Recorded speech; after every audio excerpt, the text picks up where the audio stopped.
You are very welcome back to Matchbook's Weekend Football Podcast.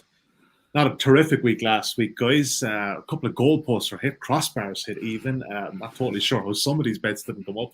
But Adrian, Clarke, your best bet of the weekend, sir. Chelsea to win at Arsenal. A Lukaku masterclass there. Yeah. No, I said I picked it because I believed in it, but also as a slight jinx bet, just in case Arsenal won. I wouldn't have minded losing, but it never looked likely. Once Chelsea got in front, they were a level above, weren't they? Probably 2 levels above, if truth be told. Really impressed with Chelsea. Difficult times for Arsenal. So yeah, no, that was a good price. I think we got it at 1.86, something like that. I think Chelsea probably should have been shorter. Yeah, Mark, and your best bet. We can't really talk about it because the bet was void. It was both teams to score in Nice and Marseille. One of those ones could have ended up 2-1 or whatever, but fiery affair down the Allianz Riviera. Yeah, normally I would say scenes we all want to see, but I think it went a bit too far last weekend, unfortunately. But yeah, I mean, I think everyone's probably seen the scenes, so no need to really comment on them. But disappointing. Something like that's been brewing in France in the last 2 weeks. There's been a lot of sort of disturbances and crowds getting a little bit overexcited after returning. So hopefully things calm down a little bit in the coming weeks. Yeah, hadn't heard from Dimitri Payet in a while, but it's good to see him back around the place and involved in the action. So look, what we're going to do today, guys, we're going to cover, obviously we're going to lead off with Liverpool-Chelsea Saturday night kickoff game of the weekend, of course. Manchester City-Arsenal, then, of course, Adrian, we're not going to let you off the hook there. Then we're going to look at Villa, Brentford, Woes and Manchester United. The guys have 3 EFL picks, and Mark has 1 from La Liga. And I was actually basically, lads, for the first time in a long time, I was actually working last Saturday, believe it or not. And prior to kickoff at Matchbook, there's 4 3 p.m. games. We were best price on 10 of the 12 outcomes compared to our exchange competitors. So it's pretty good. Competitive prices at the moment. And if you have not got a Matchbook account, you do want to get involved, in all honesty, watch us on our social channels and you will see the best prices come up there each and every Saturday. We have a brand new sign-up offer for you. You can bet 10, get 15. This sign-up offer works in 2 parts. Your first bet is 10 quid or more. You can get a free 10 quid thereafter bet, and thereafter that, you can get a 5 quid for free bet for your ACCA. We all love a Saturday ACCA for the EFL, for the Premier League. Adrian Clarke definitely loves a Saturday ACCA, and we'll hopefully be getting stuck into a few of them as well throughout the show. All right, Marco here, going to start with you first for the game of the weekend at Anfield. It is, of course, Liverpool against Chelsea. Let's take a look at the betting as we have it currently at matchbook.com. You can back the pool there, 2.58. Chelsea at 3.0. The draw available at 3.4. Chelsea getting a quarter goal start on the Asian handicap at 1.75. That's going to be a popular bet, I would suggest. Adrian Clarke already has kind of picked that one up, maybe. And 2.25 is the total, but there's odds against there. I think at 2.5, you can back about 1.7 or so, 1.75. Mark O'Hare, it's, look, for me so far, there's only 2 game sample size, but they've been the 2 best teams in this league, and it's going to be a tight one. And Saturday evening in Anfield. Yeah, I think so. It's the first, what I would call a mega match in the Premier League this season. Teams realistically in the chance of winning the title. We've seen Big Six teams play each other already, but this is different. This is fascinating, and I think the odds are really quite interesting too, because the outright market favours Chelsea. Since Romelu Lukaku's signing, they were slight favourites ahead of Liverpool anyhow, outright behind Man City. But that signing has kind of bumped them up a little bit. More, they're obviously a stronger suit for having Lukaku. But if the market rated these 2 teams equal, and if you account for home advantage, you'd probably look to see Liverpool around 225, 230. So they're closer to 260. But I don't want to dismiss Liverpool out of hand, because the Anfield factor in big games, particularly in evening kickoffs, can be big. And Klopp's record in home games against top 6 finishers demands massive respect. Liverpool at home at Anfield in the Premier League against top 6 finishers under Klopp have gone 16-7-2. The 2 defeats were last season against Man City and Chelsea without supporters. And I think you can almost write off Liverpool's season totally last season because of the injuries they had in defence. They had Fabinho and Kabak at centre-back against Chelsea. Not the worst partnership, but not a patch on Matip and Van Dijk, who will start this weekend. We also had Fabinho back probably from compassionate leave, I believe. So he slot into midfield this weekend, which is where he's most effective. And Liverpool have their front four available, fit, fresh, and all four have scored Premier League goals already this season. I believe Andy Robertson is back in the frame as well. Wijnaldum's obviously a blow for sure, but they're not completely at full strength, but I think they'll be very competitive. So, I don't want to rule Liverpool out at all because of all of that. But at the same point, you look at Chelsea and they survived that kind of, I wouldn't call it an onslaught, but an early, reasonably good start from Arsenal last weekend. Lukaku scores and the game is over. They just kill the game, control it so well. And the squad that Tuchel's got is just unbelievable now. It's quite frightening, really. 2 players for every position. And you look at the teams he's particularly excelled against, elite managers, elite clubs. Guardiola, he's beaten 3 times, Simeone twice, Zidane, Klopp, Mourinho, Ancelotti.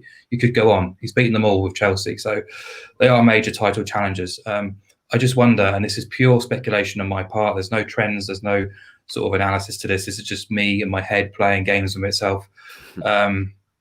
We hear about, titles can't be won in August, but they can be lost in August. And I just wonder whether these 2 teams will play with a bit of handbrake on, considering the circumstances. Both are completely stacked with attacking talent. But, these kind of matches will dictate whether these 2 teams are going to win the title come May. They're all expected to wipe the floor with the bottom half. And so whether, they have to pick up points or avoid defeat really against title rivals, not to sort of lose ground on each other. So we've seen how these big games can sometimes be quite sterile. That was mainly last season without supporters. It will be a bit different, but I just wonder whether that'll be that sort of must not lose mentality. It's not really Klopp's style. That's the thing. Klopp tends to let his teams go out and play and try and win the game. But Tuchel, it definitely is in his repertoire to try and play and sort of grind out a result and just not lose and just get something from this match. So for me, the draw was quite interesting. It's the biggest price of the 3. I think when you're looking at 2 pretty well-matched teams, I think if the draw is the biggest price of the 3, I'm always quite interested.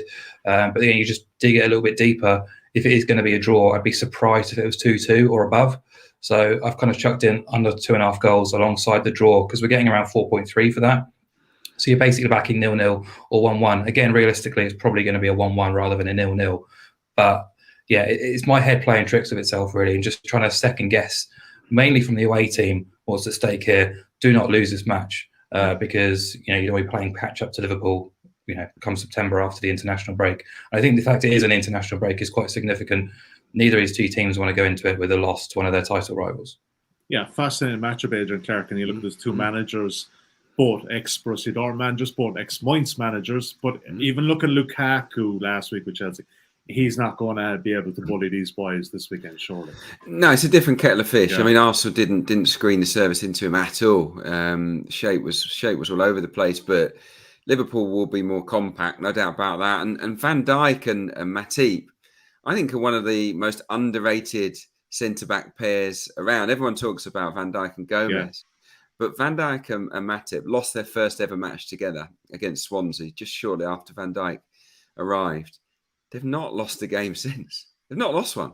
I think we're looking at 25 wins, 7 draws, something like that, and just that 1 defeat. So they're a good luck charm for Jurgen Klopp, and they're definitely his number 1 partnership moving forward, I think. Going against that, against the sort of Liverpool record with those 2, I was so impressed by Chelsea. I was at the game and the movement was good. The way that they defended really hungrily, even though when they were winning, they were desperate to keep that clean sheet. You've got to look at the XG against. 0.34 against Arsenal, 0.29 against Crystal Palace. They didn't give either side really a sniff. Liverpool, if you look at the shots faced so far this season, and let's consider they've had an even far easier start in Norwich and Burnley. They faced 23 shots, Liverpool, in those 2 games. So quite open. Chelsea have faced 10. I feel that Chelsea are definitely the more solid side. Fabinho's return helps Liverpool in that regard, but is it enough? I would lean towards Chelsea. I could certainly get on board with Mark's pick there. The draw does look favourite. Low goals, under 2.5 at 1.89 is interesting. But my first choice pick, and you can take your pick here, Sally, my first choice would be Chelsea plus a 1/4 goal on the Asian handicap. I do not see Chelsea losing the game because of Tuchel's astute record, because of his big game returns are fantastic, and I would based on what I saw of them at Emirates, I would back them to create some really good chances at Anfield against a team that's likely to be more attack minded than they are. So I think they might leave 1 or 2 gaps, Liverpool. So for me, Chelsea are the most likely winners, plus a quarter goal. I think 1.75. That's where I'll be going. I thought you were going to go under 2.5. That's 1.86 currently, and Mark did make the case of drawing under 2.5. Mark, what do you make of Adrian's show there with Chelsea? I like your one at 4.33, but I think that's more of a kind of a half unit kind of play, which in terms of just terms of weighing, in terms of the side here. Yeah, I could absolutely get on board with that. I think Chelsea are the strongest suit. They are a more controlled team. The other team most likely to want to settle for a point, and he's right. Liverpool will come out and attack, and there will be opportunities to hurt them in transitions.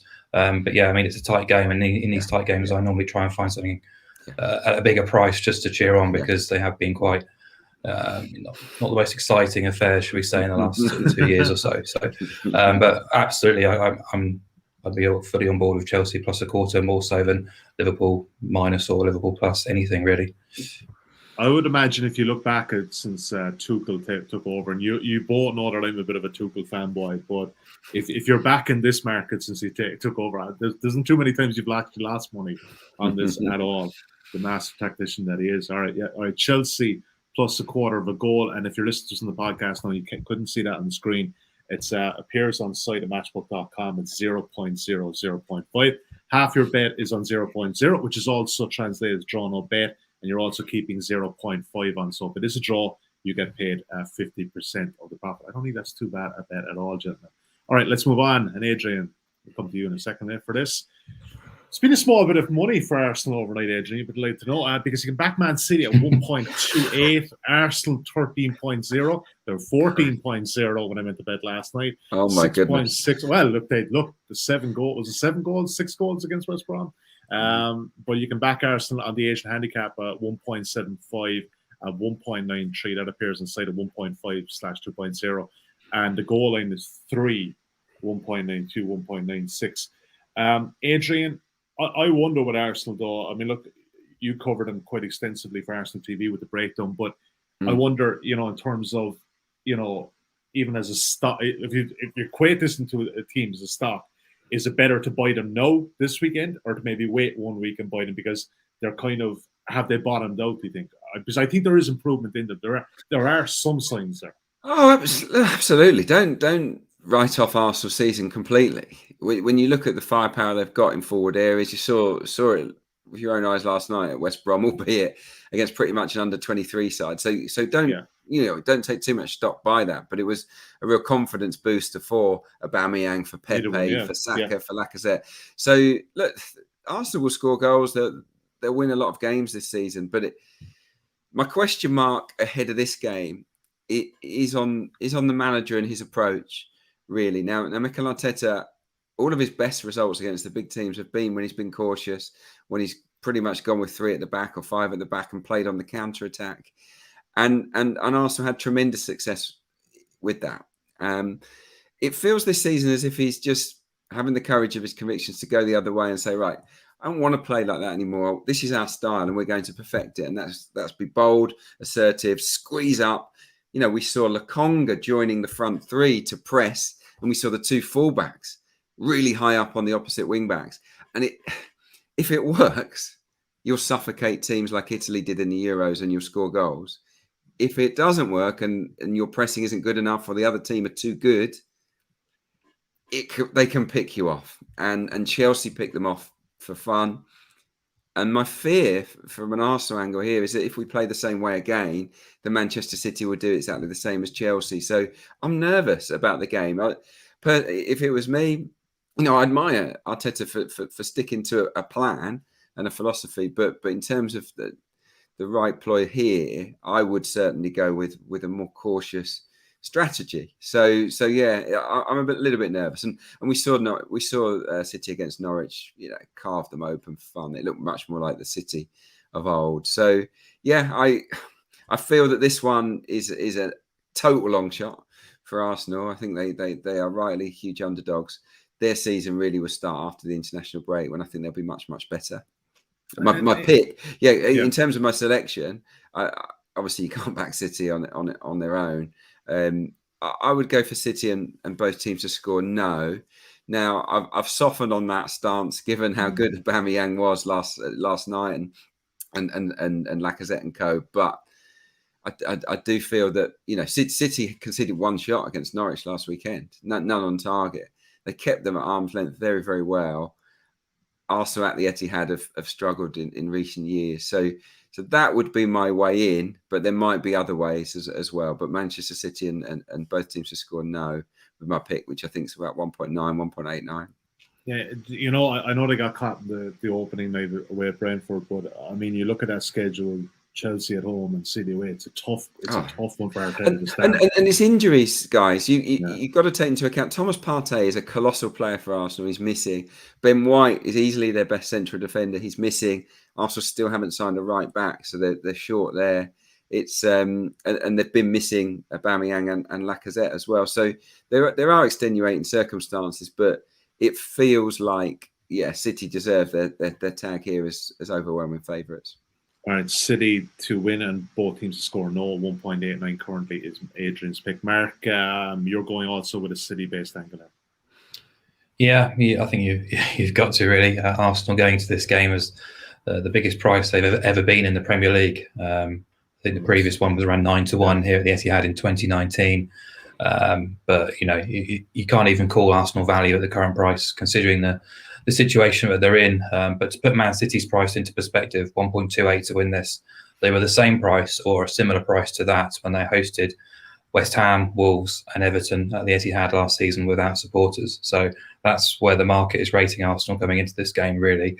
The head-to-head is hugely skewed in City's favour. I know that last year's meetings were, if you look at the correct scores, reasonably tight, but that's because, as Adrian says, Arsenal employed that contain and counter approach. But in reality, City were streaks better. I think they've won 6 of the last 7 to 0, which obviously backs up what Adrian's backing there. But the last 8, City have won in the Premier League by an aggregate of 19-2, scoring 3 or more goals in over half of those games as well. I think the worrying thing for Arsenal really is that the fact City have had 2 free midweeks, which is really big for them. They rarely get a midweek off, let alone 2 in consecutive weeks, particularly at the start of the season as well, where they're trying to bed in players after a long summer as well. So they're only going to get better.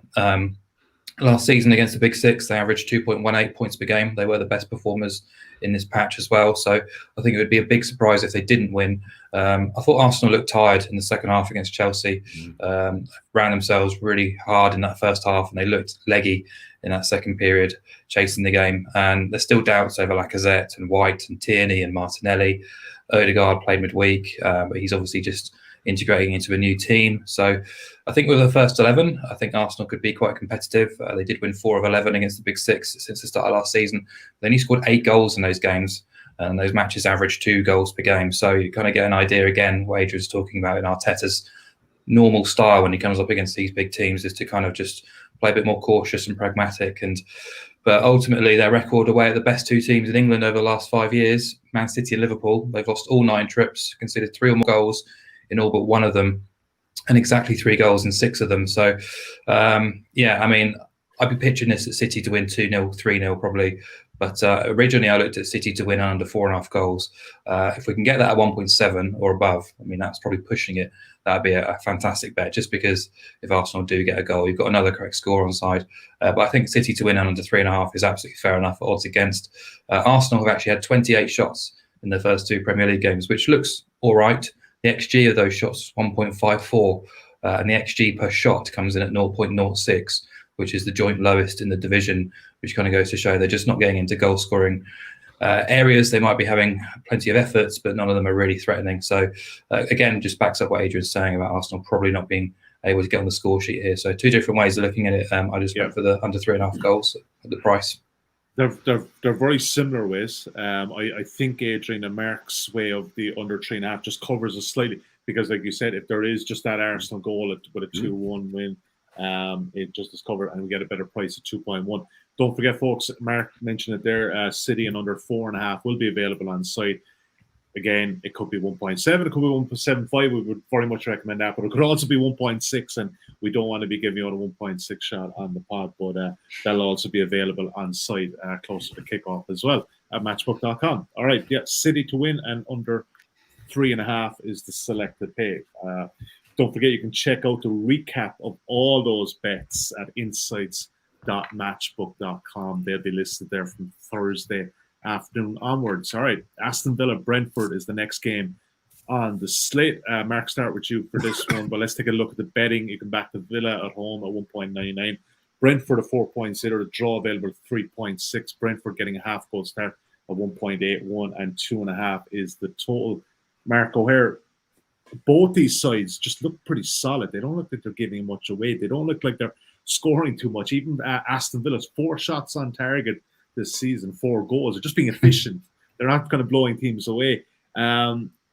It's going to be a tight one here, surely, Villa Park on Saturday.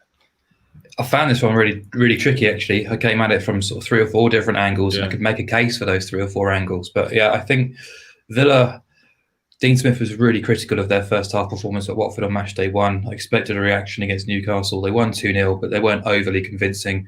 If you exclude the penalty in XG terms, it was a very cagey, close encounter. Callum Wilson misses that glorious chance for Newcastle. Wasn't a huge amount else in the game, really, but I guess getting points on the board is what's important. They're hovering around evens for this game. They went off 1.87 at home to Newcastle last weekend, and last season they were odds on against Burnley, Palace, Newcastle, and Leeds, of course, who are newly promoted. Now, I'd rate that Leeds team a better team than Brentford. So that's quite interesting. So the market kind of obviously sees something different in what we're seeing. Whether it's the Grealish factor not being there around anymore or not, who knows? But I think for Brentford, perfect start to the season, really. Got that win against Arsenal last weekend. They were the better team against Palace, won the shot count 14-7. Again, a game that lacked major sort of final third opportunities, but they'll be, as Thomas Frank pretty much said, delighted with their start, 4 points on the board. They just look suited to Premier League football. And again, I think Adrian will probably talk about this, or maybe know this as well, but last season when Brentford went away to top 6 teams, they tended to put in a much more sort of mature, controlled, restrained performance. They weren't as kind of free-flowing, attacking as we probably know Brentford as, particularly in EFL terms. And 4 of their 5 away days at the top 6 went under 2.5. A few of those went under 1.5 as well. And that's kind of what I'm buying into here. You look at Villa, Ollie Watkins is still a major doubt for this match. And without him, it's Ings, Buendia and El Ghazi. Still a very decent front 3, but obviously not their best front 3. Bertrand Traore, I believe, is missing still as well. So they'll fancy their chances of scoring. But they would have done that as well against Newcastle. And they weren't really that inventive, that creative, that exciting, that inspirational, really. So I rate Brentford as a stronger suit, probably with Newcastle. I think the market does as well. But you mentioned that stat as well about Villa scoring all 4 of their shots on target. That's unsustainable. So they need to do more in the final third. I think Brentford will be happy to sort of have this as a bit of an arm wrestle, happy to sort of see what Villa can offer them and try and hit them on the break. But yeah, tricky game. I came up this under 2.5 goals as my play at 1.91. I could easily make a case for BTTS as well. I could easily make a case for Brentford plus a half, but I think Adrian's got a different point of view as well. So I just settled on opposing goals. Yeah, Adrian, take it away. I think, look, we all agree Brentford are a very solid side. But is it maybe time for Villa here for 3 points? Well, yeah, it is a tricky game. You can certainly look at it in all those ways. Mark's right. Brentford quite mature in the tougher games on the road. They've got the 3 at the back system now, which seems to have given them that little bit of extra solidity. They're going to play a little bit less football, I think, this season than they did in the Championship. What we saw in the opening night was them get it forward quite early to Tony and Bremo and sort of leave them to it. And those 2 guys can be a handful for anybody. And the Villa defence hasn't been that convincing, I would say, so far. Newcastle got in behind them. Obviously, Watford ripped them apart. And what I will say on Villa, in favour of Villa, is that I don't think they've got going yet, but they've scored twice in each game. And that, even though, you're talking about super efficiency, that sooner or later they will click. And Buendia is a very good player. I saw him live against Brentford last season, and he absolutely danced around Brentford. He ripped them apart in a wonder show, to be honest. He's capable of that. Danny Ings is full of confidence. El Ghazi is a very dangerous player. I just think that Villa, for me, are a good price, and I'm looking at them at slight value here at even money, because they're an established Premier League team now, and they're up against Premier League new boys who have done very well so far. But player for player, you look across the team, Villa are stronger, and they're at home, and they've not really clicked yet, but they've certainly got the talent too. So yeah, look, I could make a case for both teams to score for unders, but it's not really based on analysis here as such. But I just feel that Villa are significantly more likely to win the game than Brentford. I just think they've got that quality. The one issue that I'm worried about is that with injuries, they don't have that much on the bench to change things up in the second half, Villa. But their starting 11 can cause Brentford problems. You remember Arsenal had 22 shots on the opening night. Not that many good ones, but they did dominate for periods, and Villa are capable of doing that on home turf. And I think they'll win a low scoring game. You're going to hear a few narratives before this game that Brentford have actually got a good record against Villa in the Championship last couple of years. The problem was, most of the time their manager was actually on the opposite sideline with Dean Smith. He was there, wasn't he? I saw him pictured in the stands on the opening night. So he's had a good look at Brentford. And there's no way he want to lose to his old mob. Not a team that he left. So yeah, well, it's a small point play. Is it at 1 point? What you're talking about? A 1 point play really here. Yeah, they're 1.97. But like what we could do, we could split the difference and go Villa to win and under 3.5 goals, which would be about 2.8. And maybe have the 1 point on that because we cover off both your guys' selections there with that one. Mark obviously just suggested under 2.5. Adrian suggested Aston Villa. So let's maybe do that. I'm going to kind of parlay it up, as the Americans would say. Villa and under 3.5 at 2.8. And of course, if you're watching or listening, you might have your own mind made up, and the guys might have tipped you over the edge, or they might. It is a tricky slate this weekend, and I think this game falls into that kind of tricky, tricky, trappy kind of game. You can almost make a case for any angle in that match. Yeah, 100%. So yeah, let's take a tentative vote on Villa and under 3.5 goals there at 2.8. All right, last game that we're going to cover on the main slate. Adrian, start with you here first. I don't think Mark has a major opinion on this. Wolves and Manchester United on Sunday. 5.1, you can back the Wolves at home. Molyneux. United are 1.85. Draw available at 3.65. Wolves, you can keep the draw on side here with the 0.5 handicap at 2.1. And 2.5 is the main total, slightly shaded towards the unders of 1.9. Adrian, the last 2 weeks we've backed Wolves, both teams to score. Yeah. They've lost both games 1-0 at home to Tottenham last week and away at Leicester the week before. Are we going to back it again this week, aren't we? How did it happen? Exactly. Is it going to be third time lucky though? Look, under Bruno Lage, I'm telling you, they're creating chances. He said, that's so different. The answer is Adama Traore, isn't it? Yeah, he just needs to change his boots. He needs to put the boots on the right feet this week, and then he'll finish one of these 1v1s. Blimey, 25 goal attempts, 6 shots on target last week. XG of mid 1.51. But why is this not clicking? But it is going to click at some stage. Wolves have played Leicester and Spurs, two really strong sides, and they've had 42 shots and faced 17, and they've lost both games. Yeah. It's bonkers, really. So I do back them to cause Manchester United a few problems. I just think if they continue to play in this way, this isn't a technical term, but there's more oomph about Wolves this season. There's just more oomph. The tempo of their football is better. They're squeezing up the pitch 10, 15 yards. Neves, as a consequence, is playing further forward. Therefore, and we know how good a passer he is. He's able to slide these balls in that are creating chances. I think he's really high on the chances created metrics so far, Ruben Neves. I think that they have the ability to cause United problems. Not saying they're going to win the game, but I think if they continue to play in this manner, it's only a matter of time before they score goals. I don't see them 3 blanks in a row playing this way.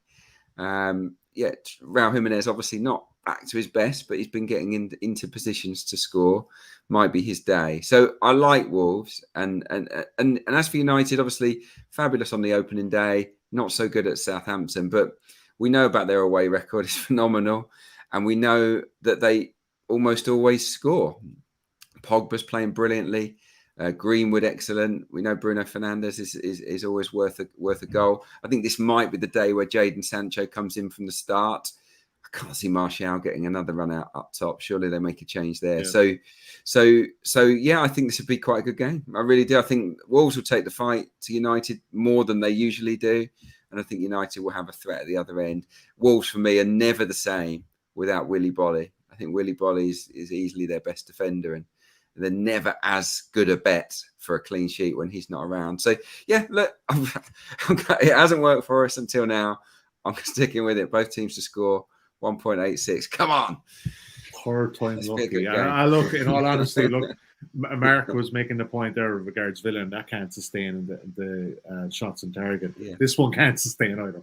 You know, that sooner or later that ball is going to hit the net. Mark, you haven't got a major opinion there, but anything to add to what Adrian had there? Yeah, I'll talk you just through a bit of research I did yesterday because I was struggling a little bit with this game and more struggling with Man United and the price, whether I can get on board with it or oppose it. And but you know, my ultimate conclusion down here on my notes was BTTS is a runner again, glutton for punishment. Do we back it again? Yeah. And Adrian, I'm glad he's on board because I wanted to, but I was almost feeling a little bit embarrassed after the first 2 weeks. So we've kind of gone hard on it, talked about this. In fairness, everything's played out in sense of, you know, we are seeing this new look of Wolves. It's just not clicking at the moment. But just on United and the price. So United's average price away from home last season, bear in mind there was no fans, obviously, was around 2.35. Since Solskjaer was appointed caretaker in December 2019, there's been 21 occasions when United have gone off as odds-on favourites away from home. They've actually won 15 of those and lost just once, which is really, really impressive. But actually, if you look at their results and their prices, their results when their prices are between 1.8 and 2.1, they've only won 6 of 13, which I guess is bang in line with what the odds expectations are, really. You know, if they're even money, they're expected to win 50% of the time. So I kind of immediately thought when I saw that first sort of hit rate of United away from home at odds on, I was like, wow, United probably are worth a dig. But actually, I've kind of cooled a little bit on that as well. Just seeing, you know, Wolves are going to score at some point. Wolves are going to get a result at some point. Is it going to be this weekend? I get United wrong every week, it seems. Against them against Leeds, with them against Saints. I was really disappointed with them last weekend, particularly after they equalised. I thought, you know, Saints were the most likely winners of that match. So I'd rather kind of avoid any sort of United-based result, market and get with goals again and just pray that this is the time that Wolves finally click into gear. Yeah, you think with United, their age, and just very quickly, and then from last week, that's a game they need to be winning if they're going to be contenders. Like that. I know they've been a huge disappointment to Solskjaer for sure. Yeah, they didn't really get into their groove, did they? It was, but I still think that some of the individuals in that team are looking good. Pogba and Greenwood in particular. So yeah, they'll be right in the mix. But that is 2 points they've let slip. Yeah, 100%. All right, just before we get into the EFL section, just a quick recap of what we have there. Like Mark said, it is a trappy weekend, so beware, I would suggest. What we have so far is Chelsea plus a quarter of a goal at 1.75. City to win and under 3.5 goals at 2.1. Villa and under 3.5, same bet at 2.8 at home to Brentford. And Wolves United, BTTS, Wolves, BTTS, both teams to score is at 1.84. I mentioned at the top there, if you do not have a matchbook account and you want to get involved in some of these, don't forget you can do your ACCAs as well. And bet 10 and get 15 by using the bonus code INSIGHTS15. I didn't call that out at the start. Shame on me. INSIGHTS15 when signing up. Bet 10, get 10. It's you get to 10 quid there once you bet your first 10 quid. And then you get a $5 free bet for your ACCAs. And like we said, we love an all ACCA on a Saturday. All right, Adrian, Clarke, the first of the EFL games. Wigan, Portsmouth, under 2.5 goals. Yeah, I've got two League One picks this week. Look, this is a good game. This is two strong teams at League One level, but two strong teams defensively, particularly Portsmouth. I mean, 3 wins and a draw so far. They've had a 2-0, a 1-0, a 1-0, and a 0-0. The Cowley brothers definitely they've got a new look squad. I think 12 new signings, and they're building from the back. It's a let's keep the clean sheet mentality and see what we can get, and that will be their attitude, I think, against a really sort of talented, brand new Wigan team. Now, three of the 4 Wigan games have gone under 2.5 as well. Last weekend, for example, they won at Charlton 2-0, but it was 0-0 up until I think the 87th minute or something like that. So they've not been full of goals. Watmore at the back's been great. Wyke up front hasn't quite, found his groove yet. So look, I just think this is a little bit like a Chelsea-Liverpool in terms of 2 real contenders. Won't want to lose it early on in the season, and both managers are going with a strong platform. And for me, based on performances so far, based on the situation of the game, it looks low scoring. So the 0-0, 1-0 either way, 1-1, 2-0 either way. You're covering an awful lot of scores there in under 2.5. So that's my pick. Back to the EFL unders, love it. Knew they wouldn't go a lot way for too long. Mark, you particularly like this one, West Brom to beat Portsmouth and over 1.5 goals, which you can obviously do matchbook.com, 2.2. And obviously, you mentioned already, there's no point reading too much into the EFL loss during the week, Arsenal. What was that? It's Peterborough, isn't it? Yeah, it's Peterborough. Oh, sorry. Yeah, it's Peterborough. What did I get wrong? Yes. On the screen it says Portsmouth. It's Peterborough. We changed that. Work away, Mark. Sorry, apologies. Yeah. So West Brom. The worry about West Brom was how long it would take them to adjust to Valérien Ismaël's style, and the answer is not long at all, because they've got 10 points on the board from 4 games, scored at least twice in each of them. They sit top for non-penalty expected goals created, second for shots on target, and that's despite having to play Bournemouth and Sheffield United in their first 4 games, 2 of the top 4 in the anti-post betting. So they are still a work in progress, which I think is quite frightening for the rest of the division. Jordan Hugill has signed this week, almost a guy who just fits perfectly to the style and blend of that team, which can be a bit agricultural at times. It can be quite direct, physical, and quite suffocating too outside of possession, but it's bloody effective. You look at what they did to Blackburn last weekend. 2-1 does not tell the full story of that game. They produced over 4 expected goals, 11 shots on target, 15 shots in the box, and hit the woodwork 4 times. Really, really impressive stuff. From set pieces, they're an absolute nightmare, whether it's Darnell Furlong's long throws or the in-swinging corners. And I think that's the real concern from a Peterborough perspective here, is defending set pieces. They started the season with 1 win, 1 draw, 2 defeats, lost at Preston last weekend. Set piece defending was particularly poor, so much so that Darren Ferguson, the manager, commented on it, and actually their chairman did as well. Outspoken Darren McAntony on Twitter, having a bit of a go at it as well. So far this season, they've already conceded goals from corners, free kicks, and long throws. They're without their captain and centre-back Mark Beevers through injury. They're not normally a team to sort of shut up shop, and I worry for them this weekend. I think West Brom could steamroller them, so it's Baggies to win and over 1.5 goals at 2.2 is what I like. Yeah, Adrian, I think you're going to come back to this in a while, but we're big fans of West Brom on this podcast so far. They're making us a few quid. Adrian, your other one, League One, you fancy Wickham to get a result? Look, it's not. I just think that Wickham have had a good start, really good start at this level. 3 wins and a draw. They've scored in every game. Their sort of front players have all chipped in. McCleary, Vokes, Pendlebury have been among the goals. You look at their form towards the back end of last season as well. Obviously, they went down, but they went down with a fight. And I think their last 5 championship away games, they only lost 1. So going on the road to a decent team is not something that phases Wickham. I think their price is huge at 3.95 for the win at Sunderland. I think they're capable of it. And remember, they were a championship side last year. Sunderland haven't been, even though Sunderland are clearly the bigger club. As for Sunderland, look, they're a good team, not the finished article. But the home form, albeit without fans, wasn't brilliant last year. I think they only won 9 of 23 games at the Stadium of Light. So it's not a fortress yet. They've started well, narrow victories, all of them, 3 wins and a defeat. But they've all been close games, haven't steamrolled anyone. And I just don't see them steamrolling Wickham, who are pretty streetwise. And I still think that Sunderland need a striker. Ross Stewart started the season okay, but I think they need someone to replace Charlie Wyke. So look, I think this might be a draw. Now you could easily back the draw, but I also think that Wickham are capable of nicking it. So for me, Wickham plus half a goal, being only just odds on at 1.89. That appeals to me in this game because they're a tough nut to crack. All right, Gareth Ainsworth decided to get a result at the Stadium Light. Mark O'Hare, Sevilla head east to Elche on Saturday evening. I haven't actually seen anything of Lopetegui's side this week or this season even. You fancied them to beat Elche and under 4.5 goals, 1.9. Now, Sevilla are basically 1.83 to win the game, so you're just boosting it up a bit because, let's be honest about it, when are there ever 5 goals in Sevilla games, generally, ever? Or Spain this season. It's been 0-0s all over the place. I was hoping to get it closer to evens, but if it is just 1.9, I'll probably just stick with Sevilla to win. But they are 2 from 2 so far this season. Yeah. The schedule has been kind. Newly promoted Rayo had an early red card against them. Then Getafe under new management as well. They needed a last-minute goal in that game, but they were the superior side. But maximum points, back-to-back clean sheets, and they're giving away just 0.9 XG. And just they're a results machine against the bottom half under Lopetegui.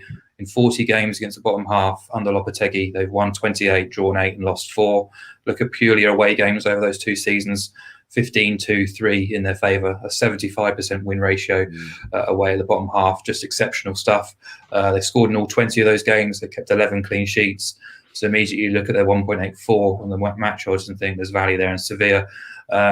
Even though I do think Elche could be all right this season, they've signed Dario Benedetto, a real coup for them from Marseille, really. But they're not a team that creates gallons of chances. They probably have lacked a finisher. They've lacked creativity in the final third. They're goalless after 2 games. Have been against Athletic and Atletico. They were competitive enough, but just 4 shots on target, 5 shots in the box across 2 games. Kind of shows you where Elche are at as a creative and attacking force. Sevilla don't give much away, do they? They're just kind of getting into the groove. I know Campos is still missing, but Lamela and Papu Gomez are already making sort of telling contributions to that team. I looked at their record under Lopetegui when away and odds-on favourites. 1-9, drew 2, lost just the once. If you did want to chuck in under 4.5 goals as well, it's occurred in just 6 of 78 La Liga games under Lopetegui. So quite some overwhelming stats in their favour there. So quite like Sevilla. Yeah, they're 1.83, as we said, on side as on the match odds. Thomas Delaney, good pickup from him as well, Mark. Under 7 million from Dortmund. Decent player. Very, very Sevilla and very, very Lopetegui, isn't he? And when I saw that, I know he might be nearing towards the end of his contract, but when I saw that price, I think it was 6.5 million, I was like, that's a freaking steal. There's a lot of clubs that paid a lot more for a lot lesser players than him, let me tell you. Right, before we get to weekend best bets, folks, if you are enjoying this podcast and the podcast in general and our stuff on YouTube, if you're watching us on YouTube, please give us a thumbs up and subscribe. It does help with the algorithm, gets our content out to more people. And same with the podcast, please give us a preferential review. And we'll be ever so grateful. Weekend best bets. Adrian, Clarke, what's the top selection for you this week? I'm going with something that I haven't mentioned today, but it's a game that Mark just mentioned, which is probably a first on this podcast that we've doubled up, coincidentally. It is Peterborough at home to West Bromwich Albion. I'm at the game. I'm doing co-commentary for the radio, so I'm really looking forward to it on Saturday night. And I will just echo what Mark said earlier. Peterborough are having an absolute shocker defending set pieces. They're missing Beavers, who's one of their key defenders, and they've never been solid at the back, even at League One level. They've always been an attack-minded team. So I fear for them against the West Brom juggernaut that can't stop scoring from long throws, from corners, from free kicks. Alex Mowat has been dynamite so far with his deliveries. And I think Robinson is out. I think he's got COVID, but with Hugo coming in or Phillips, it's not really an issue. So in terms of Mark's bet, I really like it, actually. West Brom to win and over 1.5 is a good bet. Mine's much more simple. My best bet would be over 2.5 goals in the game. I can see West Bromwich Albion scoring 2, 3, 4 or 5 in this game, but I wouldn't write off Peterborough nicking something because they've got Clarke Harris, they've got Dembele, Smodics, a lad called Burrows, who's red hot at the moment in midfield. So they're capable of scoring themselves. So over 2.5 would be my shout. It's come in, actually. When I first looked at it, it was 196. It's now 192, so a few people getting on board with the it. market is moving already, and you know what? In terms of being a commentator on a game, I presume impartiality, like an overbet is probably the best one you can be on. Yeah, you know? I should be pleading for goals during my analysis. If it's cagey, I should be demanding that both teams step it up a little bit. Yeah, 100%. So tune into Adrian on Saturday evening for that one. Mark O'Hare, your best bet of the weekend we already covered, I think, but do reveal. Yeah, it was West Brom to win over 1.5 goals. Yeah, just on posh, I wouldn't be too surprised if they did get on the score sheet. Smodics and Jack Marriott played midweek in the reserves or the unders, whatever game it was for posh as well, to get some more match fitness under their belts. Darren Ferguson seems quite keen and excited to have those two getting fitter by the week. So yeah, they'll come out and play for sure. That's very much the Peterborough way, but those set pieces are going to be a nightmare, really. So just expect West Brom to bully them and get the win. Yeah, that's it. We're out of time. Gentlemen, we're off next week. International football returns ahead of the, what are we, qualifying for World Cup now, Mark, or something? Qatar next year? We're not, but yeah, everyone else is probably trying. After losing to Luxembourg, I think our dreams have sailed. I didn't really fancy a trip to Qatar and away for the next one, wherever that is. Adrian, Clarke, you'll still be back on insights.matchbook.com. There's no rest for you, mate. There's League 1 or League 2 football. Football never sleeps. No, domestic football. Never sleeps. But Mark, we'll give you the week off, mate, if you want to. And don't forget, we'll have a lot coming up in the next couple of weeks. Champions League is back as well. Cannot wait. Draw will be taking place later on Thursday afternoon. And my thanks to Adrian, my thanks to Mark. We'll see you guys back on the 9th of September. But in the meantime, check out insights.matchbook.com for a full recap of these bets. Best of luck this weekend.